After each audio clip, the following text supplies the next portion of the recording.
Can you talk a little bit about being inspired to actually go back and find that music and update it and make it contemporary? For sure. So I think it's interesting, to get all this credit and accolade when I don't feel like I did a whole lot, I mean, yes, I did the research and I wrote all the album and I demoed all the instruments, but these are all existing melodies, as you said. So like this whole record, Wolastoqiyik Lintuwakonawa, is based on traditional songs from my community, the Wolastoqiyik. And it was an elder of mine, actually, named Maggie Paul. And she told me, she said, she knew I was really interested in our old music. And she said, if you want to know more about our old music, you have to go to the museum, because that's where it lives. And I didn't know shit about that. And I went into this archive and I found these beautiful, beautiful melodies.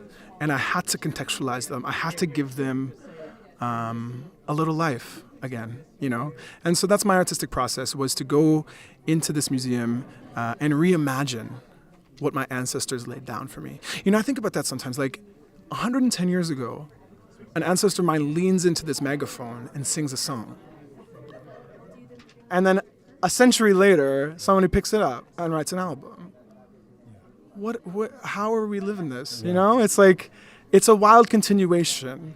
And I think we like to think of time as this like unending, linear progression, right? The march. It's anything but.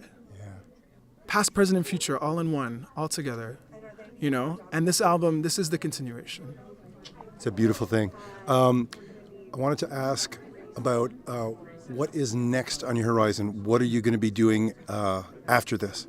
So for me, this record took about 5 years, from the research to the creation and the completion of it.